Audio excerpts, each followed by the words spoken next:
หนาวเย็นแท้นี่พามาเลาะตลาดนัดอีกแล้วลองเลยกราบทักทายสบายดียามเช้าๆเด้อเนาะทุกคนมื้อนี้ก็เป็นตลาดนัดวันพฤหัสลองเลยเย็นแห้งอาทิตย์หนึ่งก็จะมี2 วันพี่น้องไว้วันคานกับวันพฤหัสเนาะพี่น้องมีอย่างปลาตะกะแตนทงนี่แหละทงเช้าโอ้ธรรมดาไปกินอิ่มบันหนึ่ง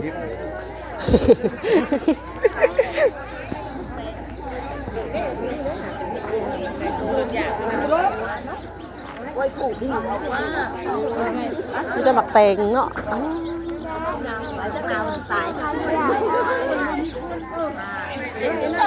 มันมีคนขายกันจากข้างๆอยู่มันนี่เฮ้ยเดี๋ยววิวจ่ายก่อนข้างติดหนี้มื้อนั้นเงินบ่มีก็ยังอยากซื้อดิ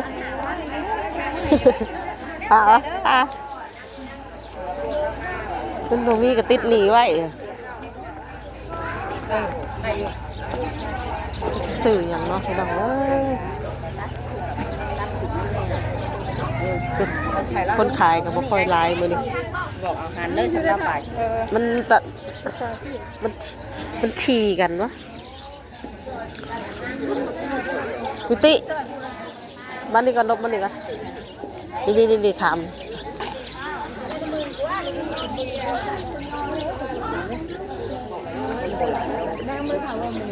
ข่าวจะคือบ่เมาเอาพักไปขายได้ดิเฮ้ยบ่เมาเอาพักไปขายได้ดิมันอยากได้ขายบ่มันพักหลายเนาะสะอ่อนพักเลยเคยชนนี่ที่มี8,000พงมไปกินเลยได้ถ้าไปแบบซื้อขามเลยขามหวานนี่เลยเห็นว่าขามหวานนี่เลย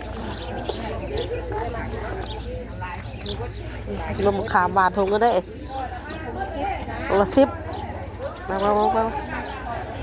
เอาทงนึงอะยังไม่ได้ซีมเลยตีหวานนี่น้องเนาะกลางบ่กลางไปทงนึงเลยมาลูกปะนี่เลยใส่หวานบ่ใส่ตัวนี้นี่ไงมัวกลางอ่ะกัดดิฮะไม่อยากหวานเลยเขามือนี่มันถ้าเอาไปกินส้มใส่ต้มเลยมันเดี๋ยวอยากส้มเลย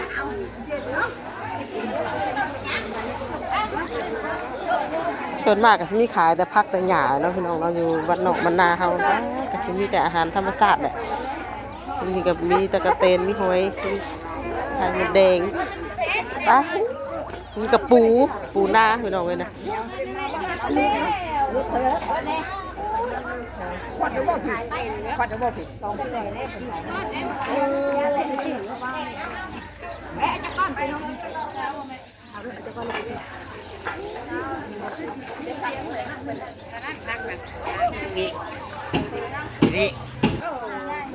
ปลาปูทางคนขัดจี้ซีดหมูหลักใบหั่นไป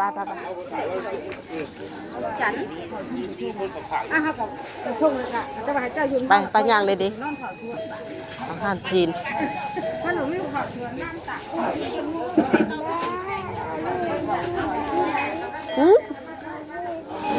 อันนี้มันคือยังเพิ่นเอามาโซ่ที่ซื้อเพิ่นบ่ขายนี่นะเพิ่นมาให้เบิ่งซื้อพอมาให้เบิ่งซื้อเพิ่นบ่ขายนั่นน่ะเบิ่งซื้อพอไหนนี่บ่หนาวบ่นี่เกินไปแล้ว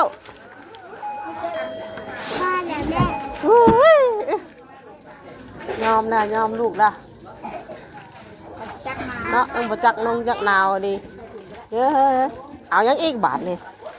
บ่ได้พอเด้เอาอันเดียวบ่ได้พอลังเลอีก จับมารถเป็นหยัง เราไม่อยากไล่นะเอาเนาะ เยอะเดือกอยู่ได้เด้ ก็แล้วจังเอา เดือกอีกเด้ซื้อของยากขึ้นสั่งเลยขายเท่าไหร่วะจะเคยซื้อบ่ บ่เท่าไร ว่าขายอันเท่าไหร่วะใช้เสร็จหมดเลยอยากรับขนมมาโอ้เก็บเอานี่ เอาเก็บเอาเลยเอาบน โอ้เด้อ เอาลาย สีไรฟ้าคนไว้นี่แหล้วมือนี่เก็บเอาใช่ได้มือนั่นก็จนได้อันลงมาใส่หนีเขามือนี่ พอดี บอกพอเก็บเอาป้าดอกไปจ่ายเงินปะจ่ายเงินผัว ซื้อแบบนี้เวลาว่าสิยาเนี่ย เดี๋ยวจะมึง เดือนนึง นั่น ซื้อซะเอา เดี๋ยวมีดำมีปะ มีมิดำอยู่ เพื่อเข่าเฮียนได้มาเข่าเฮียนได้ นี่ของเลี้ยง จ่ายนี่แน่นนี่มาพี่ก็ได้วิววิวเนี่ยมันนี่จ่ายพี่มาจ่ายพี่เออ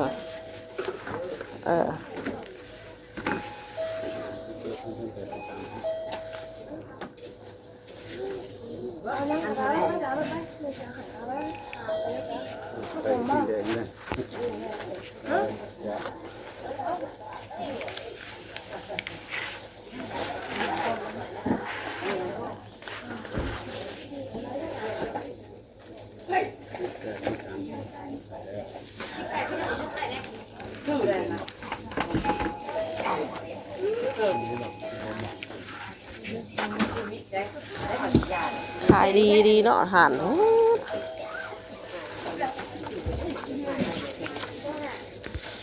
ยังมีแต่ยาวเรียนเลยไปเรื่อยเลย อย่าเนื่องคู่ เดือนก็ยาแล้วเรียนเนี่ยมือใดก็ได้กินยาอยู่ เอาเดือนหนึ่งก็เป็นตึมกันได้จ้ะ แล้วตัวนึงหูเดือน เดือนหนึ่งก็ได้ตัวหนึ่งพวก เหงาได้ทำได้ อยู่น้ำยาเป็นยังครับไปอยู่ซักอยู่น้ำยาหู ขี้ดื้อ ขี้ดื้อ บ้านนี่ก็ไปผูกแขนเขาอีกตีเขาเลย เอา เอาแต่ฮะเอากันเอากินกันเลย ว้ายบ่ต้องห่วงแขวบ่มีนอกจากบ่เย็นแขวเราให้ไปหมดเลยเราเลยบ่เย็นแขวบ่วิว เข้าใจเด้อ แขวบ่มีเลยได้กินเลยบ่รู้สึกว่าเย็นแขวว่าคือกินแต่กระแดมแต่เช้ามึงเป็นป้า ชื่อ ป้า ไปต้อนพ่อไป อ้าวเป็นห่วงพ่ออยู่ดิ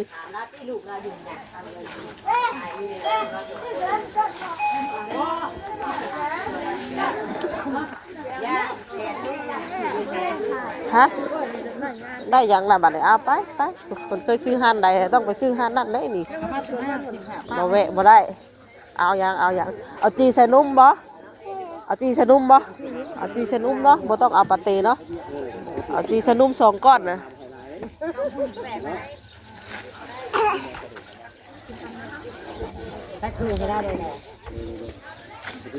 ก้อนหนึ่งออน เรื่องนั้นก็ให้เท่านี้เด้อเงินนี่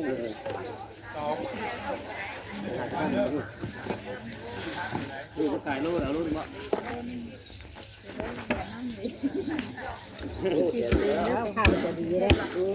สนุ่มก้อนเท่าไหร่ ถ้าจะดีเลยว่า เอาขจี เพิ่นเบิดได้บ่สั่งเบิดป้าได้ มื้อนี้ได้คิวมื้อนี้ได้ลงมาคิวบ่หลายมื้อนี้น่ะปกตินี่เอ้ยเนาะคิวแน่นเด้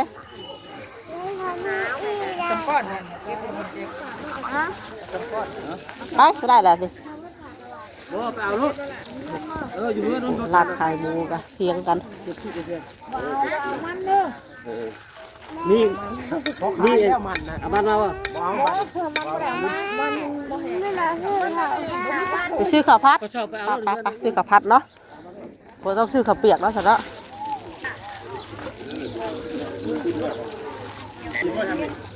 เอายังฮึใช่ป่ะเอาข้าวผัดน่ะมันอันนี้มันติดบ่ได้เบิ่งในเล็บลูกนะใส่บ่ได้ลูกมันบ่แม่นได้ อู้เดี๋ยวไปพามาเอาเครื่องได้แต่งเครื่องได้แต่งมีอยู่โอเค บ้าละนี่ โอ้ยมึงเลยมันเล็บเจ้ามันไม่ได้พอดีได้ มาดินชื่อแล้วเรานะ ช่างเป็นแท้อันนี้น้อยอยู่ยักษ์ฮึอันนี้ก็คือการบอดีนะ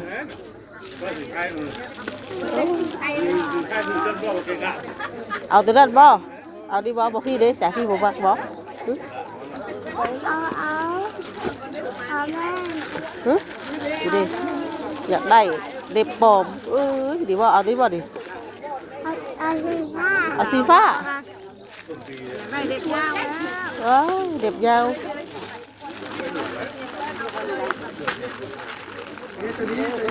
ของไผ่ดิล่ะ พันหรอ ฮะเอาข้าวพัดพร้อมของสสบ่เฮ้ย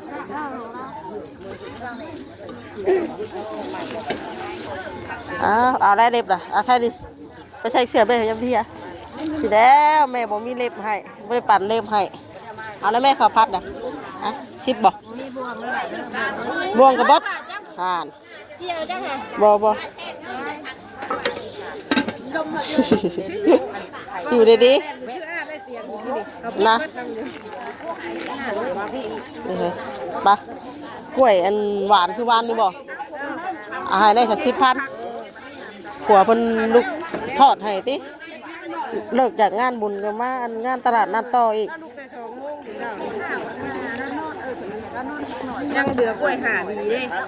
ทอดเบิดแล้วบัด เมื่อแล้วบัดยังเป็นพาดิบ บ่กินน้ำอันแม่อันน้องนิวานนี่คือหวานนะแซ่บเลย แค่กับกล้วยชุบ กล้วยสุกคัก ผักแล้วน้ำบอก แปดเติร์ดมื้อนี้ใส่ที่หาของขายบ่ทันคนเลิกเบิดบ่คืนได้นะพี่น้องลงมาก็เป็นเมื่อใดสงสัยคนจะเลิกขึ้นเบิดแล้วแม่น้องวิลงมาสวยเลยมื้อนี้ของขายก็เบิดได้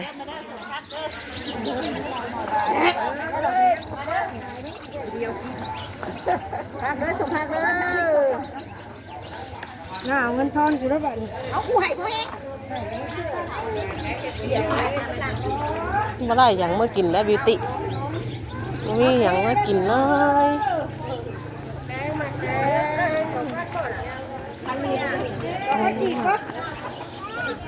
หาหน่วยน้อยๆนะเป็นจังอ่อน หาเลย มันหน่วยใหญ่ได้หาหน่วยน้อยๆสิมันจังอ่อน โอ้ยเสียบเลยเถ่า โอ้แซ่บเพิ่นว่า มันอ่อน มันได้ว่าหน่วยน้อยมันอ่อนได้ แล้วเขาบอกมักแล้ว บ่ค่อยมักไปไงใส่ปะอะไรเงินดินที่นี่อยู่ใส่ปะ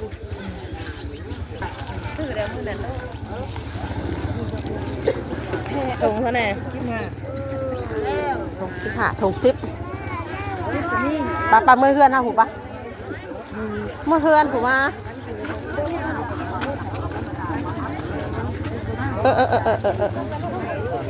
สมบานบ่อยชิมเลยกูบ่ชิม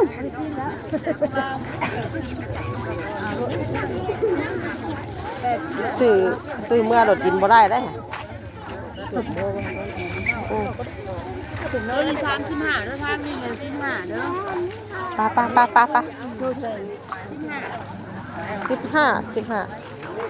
15ย่างมาบ่เนี่ยขี่รถ ใหญ่อ่ะได้ใหญ่ ได้เยอะแยะอยู่แต่บ่ได้แนวกินเลย เราอย่าว่านั่นได้ อันนี้นะ เพื่อนเรียกบ้านมาแล้ว โอเคจ้าแก้วมังกรนี่โลนึงเลยค่ะสหะเอาบ่วิวเอาบ่นี่เอาบ่หมักไว้เอาเนาะโอเคเดี๋ยวแม่เลือกให้เอามางุ่นไว้บ่เอาเดียวพอแล้วเอางุ่นบ่ เอาหมดคนโล30 เอาของโลพอแล้วเอางุ่นโอ้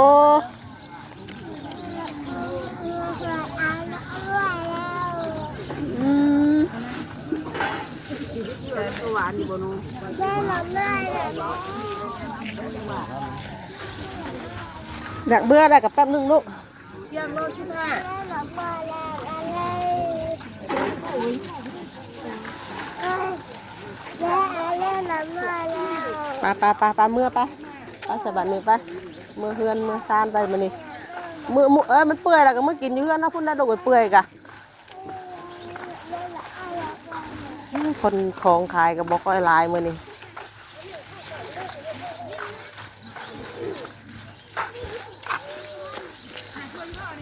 ใช่ละรถเฮาจอดใส่ละ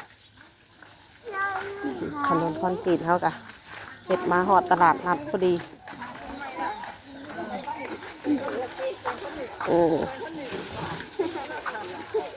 อย่าพาขึ้นดิน่ะเห็นอะไรบ้านบ่หนาวบ่จริงๆก็แลมนี่ช่างคือสั่นจ้ะฮะช่างคือสั่นจ้ะใส่ยังอยู่ยังแข็งติ่งอยู่วันจ้ะมาเฮือมก็อยู่ได้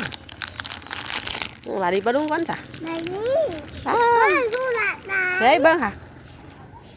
ผู้ตาย เห็นอะไร นี่ผู้ตายแล้วหิว ผู้หัวใจ I love you ผู้หัวใจ I love you มากินอยู่เพื่อนเป็นยังไม่ได้พี่สั่งได้บักแตงได้บักขามอุ้ยมึงกินเพื่อนเนาะกินอยู่เพื่อนเนาะแล้วพี่น้องเนาะกะคลิปนี้ก็จะประมาณเท่านี้เด้อน้องพี่น้องเนาะแม่น้องวีก็สิจบคลิปใบซ้ำนี้ก่อนเนาะเดี๋ยวพอกันในคลิปต่อไปเด้อเนาะคลิปนี้กลับมาหาเลาะตลาดพี่น้องเลยตลาดยามเช้าๆตลาดนัดเนาะพี่น้องเนาะคลิปนี้ก็ไปแล้วขอกล่าวคำว่าสบายดีทุกคน